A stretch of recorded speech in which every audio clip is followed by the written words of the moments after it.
A year ago today, Governor Charlie Baker made an announcement that changed life as we knew it, declaring a state of emergency due to the COVID-19 outbreak. There's no question that the efforts to mitigate the spread of this virus will be disruptive. But our goal needs to be to significantly increase efforts to mitigate the spread of this disease now. That was then, when the number of presumptive positive COVID cases in Massachusetts stood at 92. In the days that followed, schools, restaurants, other businesses were ordered to close their doors. People were advised not to see anyone outside their homes unless absolutely necessary. And we learned a whole lot about social distancing, aerosol transmission, cloth versus N95 versus 100 other kinds of masks. Now, a year later, confirmed COVID cases in the state have topped 560,000. More than 16,000 have died, and we're still averaging more than 1,000 new cases a day. But we're also pushing forward with reopenings of businesses, schools, and more. The rules about who we can see are getting looser as well, thanks to the ongoing vaccine rollout. And just today, the Baker administration announced a new website that will let people pre-register for vaccines starting Friday, an effort to simplify the process and reduce the stress of the refresh pandemic.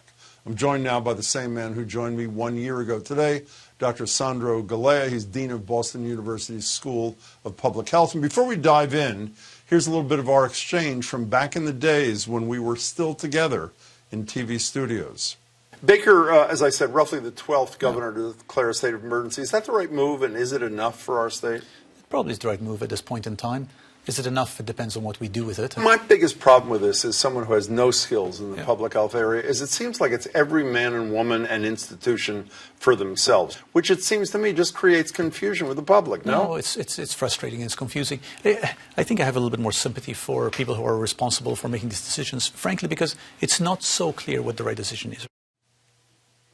Though it was clear what the wrong decisions were coming from Bleach Central at the White House. Doctor, it's good to see you again. Thanks for joining me. Good to see you again, Jim. For the rest of Trump's term, other than vaccine development, it really was every man and woman for themselves, was it not? We unfortunately suffered from a vacuum of leadership at the federal level, and I think that hurt us. As I see back what I said then, I have for the whole past year had a lot of sympathy for people who have had to make decisions, but there's no question that the federal government in many respects failed in decision-making for a long time. You know, two things didn't start with Trump. Racism in the delivery of health care, which I know you've written about and spoken about extensively, and a lack of real investment in a public health infrastructure. If we can talk about both. On the former, people of color are dying at higher rates. They're getting vaccinated at lower rates. It's history repeating itself. I know we talk a good game, but do you believe that the spotlight that's been cast on this is going to cause things to change prospectively? Well, you ask if I believe it will. I suppose I'll answer it by I'm hoping it will. And you're right. I've written about this. Many others have. And Jim, you and I talked about this long before the COVID pandemic. I'm often asked these days to say, you know, how do we deal with issues, sort of racism and how they affect health and healthcare right now? And my answer is, it's really hard to deal with it right now. We should have dealt with this 5 years ago, or at least if we're going to tackle it now, we should make sure it doesn't remain a problem 5 years from now. We have a system where we have underinvested in looking after people who are marginalized, looking after people of color, looking after people who have low income. And the pandemic hits, and all those groups became more vulnerable to COVID, and which was entirely foreseeable, which were conversations we have had before. So it seems to me like at the moment, what we need to do is make sure that we double down on our effort to make sure that nobody's left behind. And once this is over, to actually follow through on our commitment to make sure that we no longer have health have-nots. I know you're not a politician, but you are a dean, and Patty Murray, who's the chair of the Key Committee in the Senate, has filed a multi-billion-dollar bill. It's called the Public Health Infrastructure Saves Lives Bill. Talk about speaking the truth. I would assume, this is probably naive, that if there's anything that should get bipartisan support, it would be prospective investment in public health, no? You would hope so. And public health has had a very weak voice in Congress for a long time, and public health caucus has not been particularly strong. And in many respects, it's because public health is most effective when it's invisible, right? Public health does its job when you don't actually notice the need for public health. Well, this past year has shown us why public health matters, why public health infrastructure matters. So if we do not emerge from this moment investing in public health, then we really learn nothing. Do public health leaders like you, have you learned anything in the past year that will change the way you do business going forward?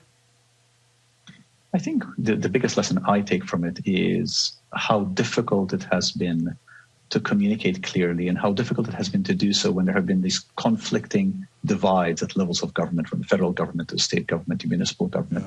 Yeah. And really, particularly when things are changing in real time, like it really, the moment has shown us the importance of clarity, of sharp clarity, of rapid communication. And I think we have had multiple breakdowns on that. And I do think that a lot of it is due to the vacuum of federal leadership that you and I discussed, but it's not just that. I think we all could have been much better at that.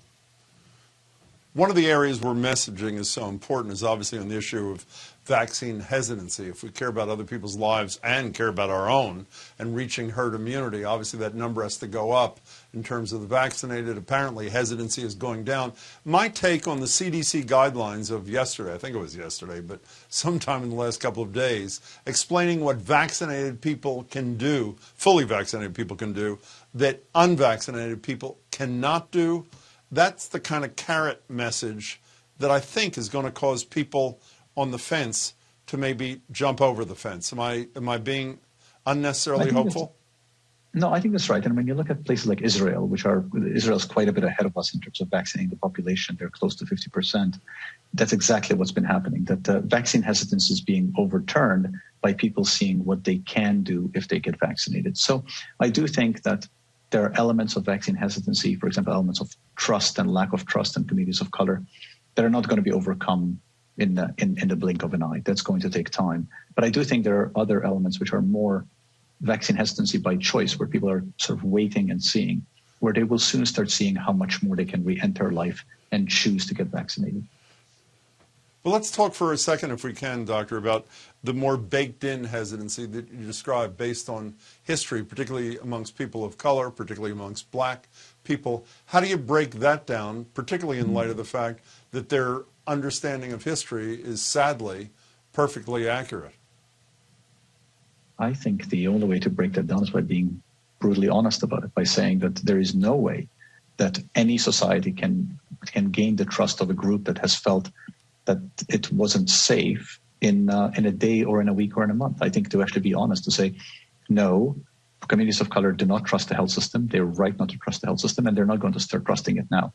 And to say, what we are trying to do now is make sure that vaccines are taken up so we can protect lives, but we are going to commit to investing in rebuilding trust over the next year, 5 years, 10 years, because you cannot manufacture trust. Today it's March 10th, by April 10th or by May 10th. That's simply false. Dr. Galea, it's good to see you as always, and thank you for sharing your thoughts. I appreciate it. Good to see you, Jim. Stay well.